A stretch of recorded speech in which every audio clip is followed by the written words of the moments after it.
Quiero agradecer el privilegio de poder estar aquí en esta sociedad tan antigua, y es un honor poder dirigirles a ustedes lo siguiente.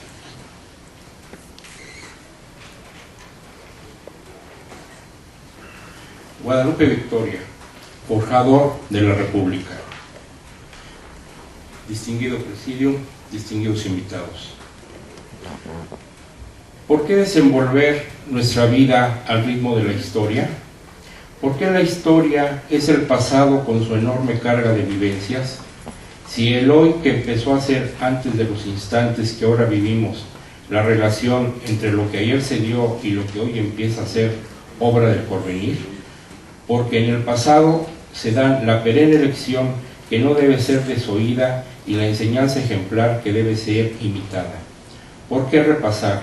¿Qué es volver la vista atrás? Es reflexión, y portotear el horizonte de lo desconocido desde las alturas del hoy es prevenir y razonar para proceder con prudencia y evitar hierros. Qué difícil es acercarnos a los grandes hombres, estar frente a ellos, tratar de penetrar en sus vidas. No sé qué de inexplicable sentimiento nos mueve a admirarlos como modelos sempiternos, a reverenciarlos con una sagrada devoción que va más allá de las cosas comunes y finitas. No podemos hablarles, comprenderlos y esperar su respuesta si no nos identificamos cabalmente con la motivación y el proceder de todas sus acciones. Porque los hechos históricos no ocurren aisladamente, sino que una relación armónica entre las partes y la totalidad, como suma de circunstancias que los envuelven y los explican. Es que obligadamente, al referirnos a algunos de nuestros más sobresalientes antepasados, tenemos que ubicarlos en un plano general, donde se den múltiples acontecimientos y donde su actuación destaque naturalmente con particular relieve, merced a sus méritos propios.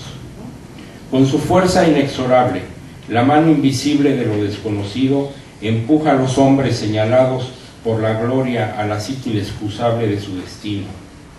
Porque la libertad es el sueño de las almas grandes, la patria esclava es el tormento de las almas fuertes.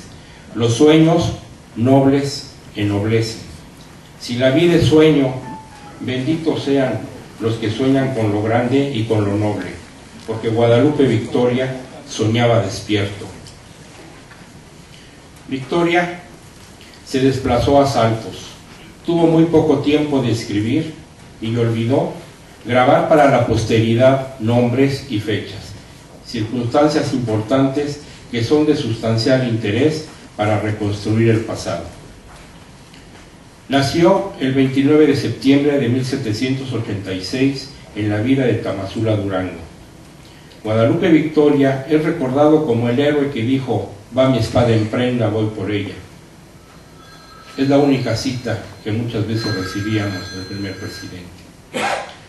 Por circunstancias familiares, su primera instrucción la recibe de su tío, el cura Agustín Fernández, e ingresa al seminario en Durango, para posteriormente terminar estudiando la carrera de jurisprudencia en la Real y Pontificia Universidad de México. Fue un alumno destacado y llegó a formar parte de un grupo político estudiantil nombrado Chaquetas, quienes estaban prestos a servir al gobierno virreinal en caso de revueltas. Fue leal a su formación liberal. Abandona no solo el grupo mencionado, sino también sus estudios para unirse a los insurgentes. Su participación en la Guerra de Independencia convierten a José Miguel Ramón Adauto Fernández Félix en un caudillo valeroso y en un elemento valioso para la causa, lo que pronto le valió el reconocimiento de sus superiores.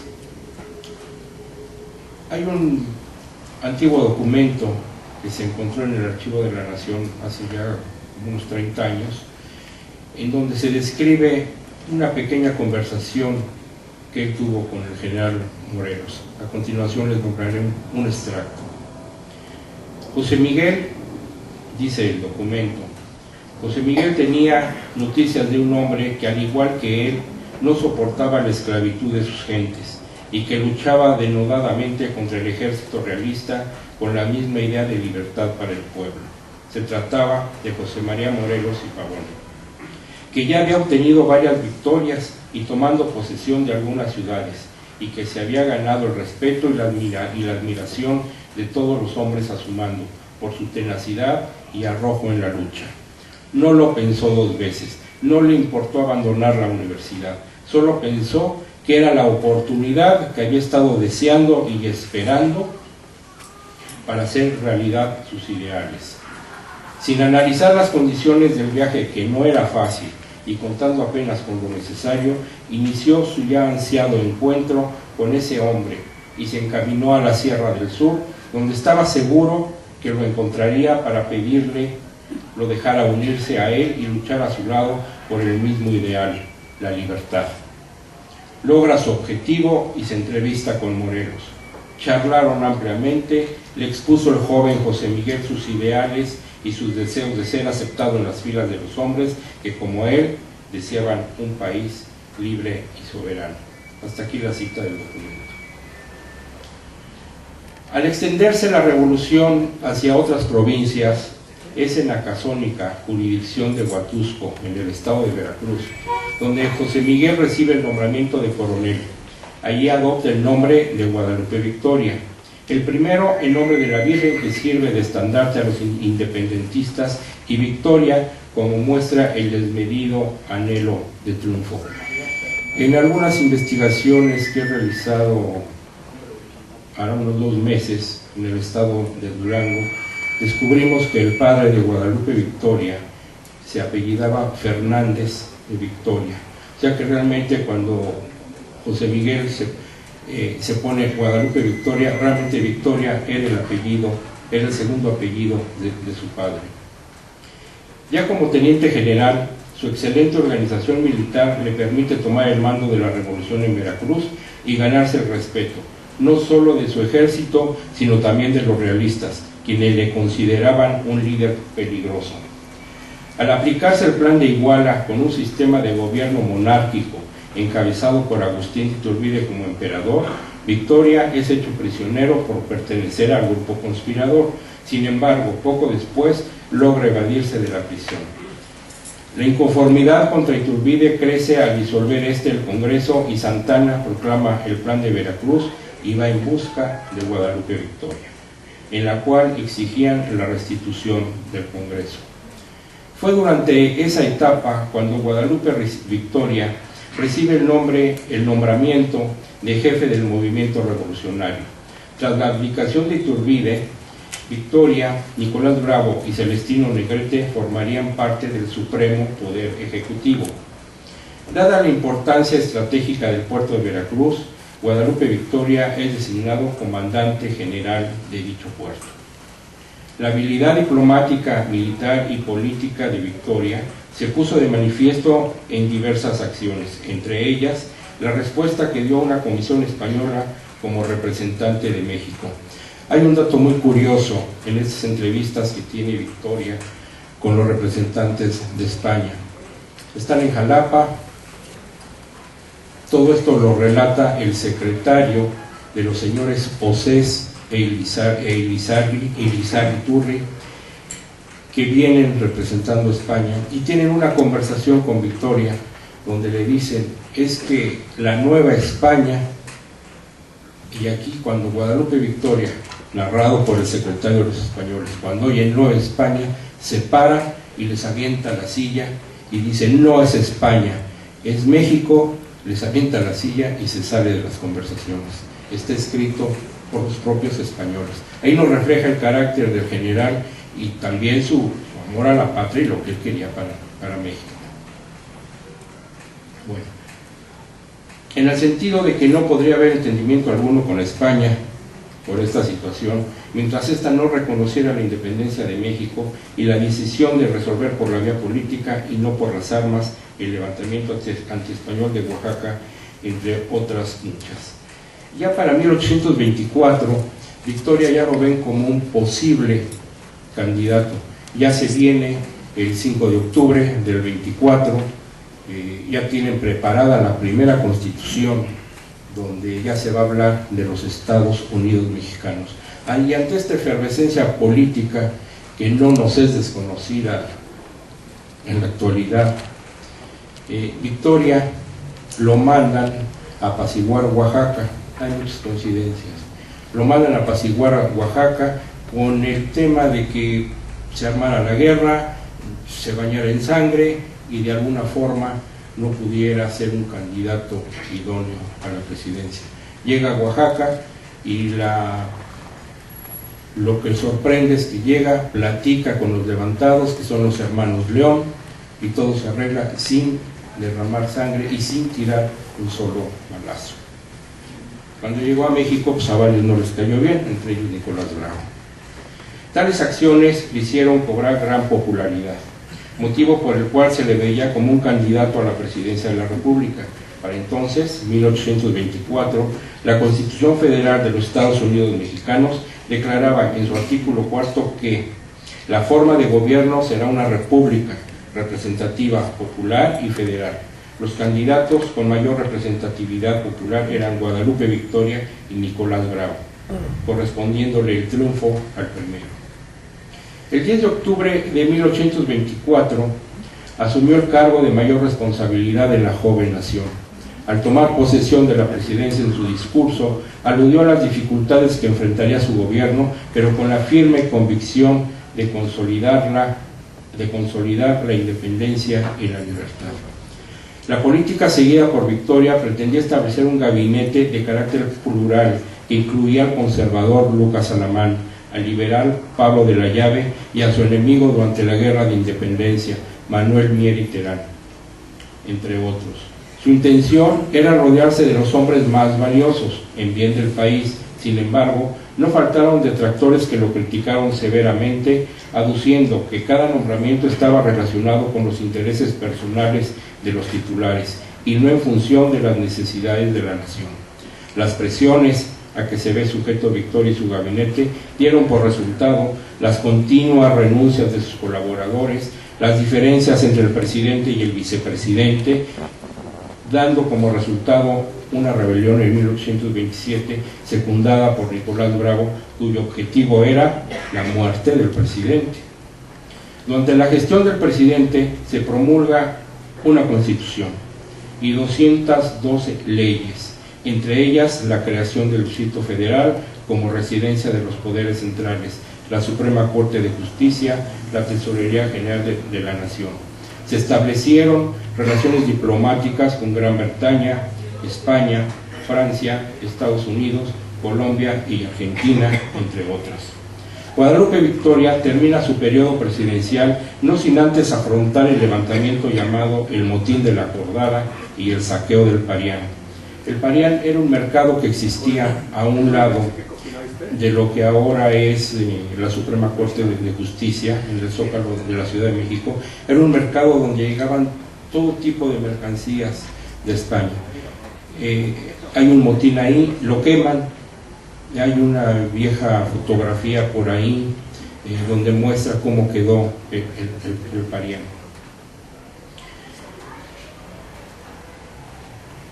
Levantamientos originados por la sucesión presidencial entre Manuel Gómez Pedraza y Vicente Guerrero, ganando la magistratura general Vicente Guerrero. Victoria se retira a su hacienda del Jobo en Tlapacoya, en Veracruz, a partir del 1 de abril de 1829. La intención era volverse agricultor. En algún momento expresó: la tierra es la única que no te traiciona. Y es cierto, Hipotecó su hacienda en 100,000 pesos y con eso iniciaría su labor en el campo.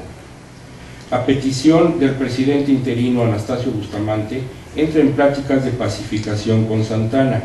En 1830-31 ya Santana empieza a querer sobresalir y arma una revolución.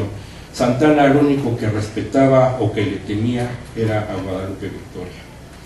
Posteriormente asume los cargos de senador por Durango y Veracruz, comandante general de Veracruz y más tarde ocupa la gobernatura de Puebla. Durante la Guerra de los Pasteles, esto ya en 1838, entre México y Francia, retoma el mando militar para defender el puerto de Veracruz y firma el Tratado de Paz que concluía el conflicto. El 29 de noviembre de 1841, en la iglesia de San Diego, en Jalapasco, Puebla, contrae matrimonio con María Antonia Bretón y Blázquez.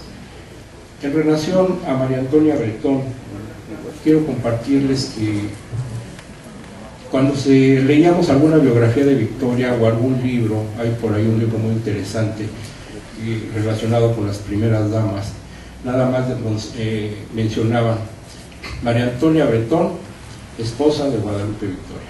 Hasta ahí.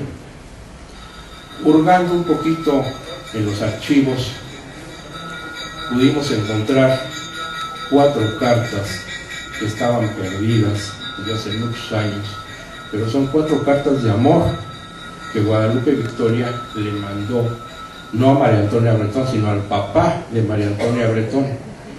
Aquí se refleja que aquel militar rudo que en algún momento formaba cuadro y mandaba fusilar o colgaba, vemos al hombre enamorado, al hombre tierno, al hombre que quiere estar con la mujer que quiere vivir con ella, como él lo dice en la vida privada. Son unas cartas que cuando las lean son tremendas, porque en alguna refleja el amor que le tiene. Hay una al final que él se la manda a su esposa en febrero de 1843. Él está en la fortaleza de Perote, muy malo, y le manda decir: te espero en la fortaleza, esperando aliviarme para que podamos vivir juntos en la vida privada. A los 15 días se murió. Son las cartas tremendas, pero vemos al ser humano enamorado, como todos los que estamos aquí, al ser humano que siente. Son cartas muy interesantes. Seguimos. Su delicada salud lo obliga a retirarse de la vida pública y se va a su hacienda del Jobo, para ser trasladado en febrero de 1843 a la fortaleza de San Carlos en Perote, Veracruz. Murió el 21 de marzo de 1843 a las 12:30 del día en la fortaleza de San Carlos, en Perote, Veracruz. Su esposa escribió, y aquí les voy a leer el último párrafo de esa carta. Habla María Antonia Bretón. Momentos después me dijo: María Antonia, te quiero. Gracias por haber estado conmigo. Y de repente gritó: la patria se pierde. Lo tenía entre mis brazos. Dirigió su mirada hacia mí. Tomó mi mano, acercó su cabeza hacia mi pecho y entregó su alma al Creador. Así murió el primer presidente de México.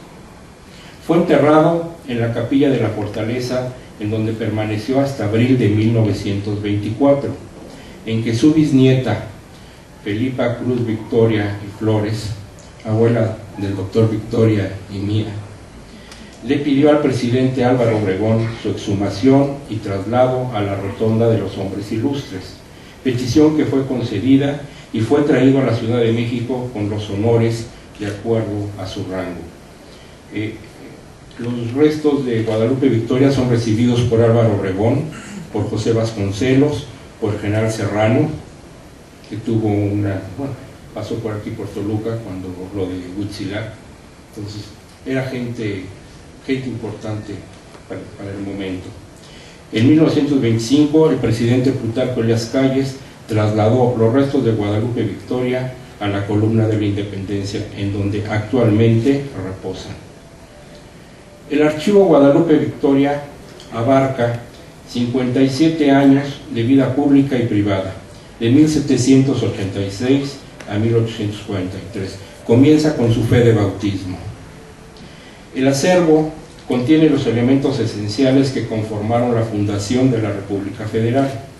El cuerpo de manuscritos se compone de proclamas, manifiestos, cartas, notas, diarios y testimonios de la época. La colección se encuentra dividida en 3 tomos: la formación del caudillo, los esfuerzos de un presidente y la lucha por la nación. La investigación que culminó con esta obra se nutrió en archivos públicos, privados, libros, manuscritos, periódicos y documentos mismos que se descubrieron en los municipios de Tlapacoyan, Jalacingo, Perote y Jalapa en Veracruz, en Puebla, Jalapasco y Teziutlán. Los archivos de la Secretaría de la Defensa Nacional, que se los recomiendo, son un verdadero tesoro. El Archivo General de la Nación, el Archivo General de Notarías, el Archivo de la Universidad de Austin, en Texas, el Archivo General de Indias, la Biblioteca del Congreso de Estados Unidos, de Public Record Office de la Gran Bretaña y el Archivo Secreto Vaticano. Los legajos correspondientes se ordenaron cronológicamente, por año, por mes, por día, y hay algunos que van hasta por hora, de 1789 a 1843. La documentación de Guadalupe Victoria tiene un denominador común. Habla del ensueño de libertad, del ideal de independencia, de república, de federación. Los textos incluidos en este cuerpo documental contienen las reflexiones fundamentales del insurgente, del presidente, del federalista, sobre los principios, los objetivos y las formas de organización colectiva que fueron integrando la República Federal. De esa manera, los documentos se convertirán en las emociones, en los ideales, en el entusiasmo, en el triunfo, en la derrota y en la muerte, y así participaremos del anecdotario de su existencia. Recordemos que los viejos soldados no mueren, solo se desvanecen. Afortunadamente, por lo tanto, podemos concluir que Guadalupe Victoria no ha muerto, solo se desvaneció. La moraleja de la historia documental que se ha plasmado en estas páginas es que la vida de este caudillo es el mejor ejemplo de que el alma de los héroes no envejece jamás. Y así fue. El alma de Victoria se conservó joven, y lo demuestra el hecho de que a los 55 años de edad se casó con su adorada María Antonia, que tenía 27. Su espíritu permaneció, sin embargo, tan fuerte como el roble, indestructible, y así murió de pie. La vida misma nos ha enseñado esa lección: los árboles mueren de pie. José Miguel Ramón Adauto, ese niño que desde su natal Tamazula veía México reflejado en las estrellas del infinito estelar, son las mismas estrellas que él veía en Tlapacoya, mismas que lo acompañaron hasta su muerte, en Perote, Veracruz. ¿Quién más que el infinito del universo sea luz y testigo de la obra de Guadalupe Victoria? Esta es la hoja de vida del presidente Victoria, de José Miguel Ramón, contada. Esta es la hoja de vida de Guadalupe Victoria, contada por José Miguel Ramón Fernández. Lo único que se hizo, lo único que hicimos, fue localizar su memoria de vida, organizarla y darla a conocer, descubriendo sus sueños, sus empeños, su patriotismo, su cariño a la tierra y su pasión a María Antonia Bretón, su esposa. Ese fue nuestro primer presidente de México. Muchas gracias.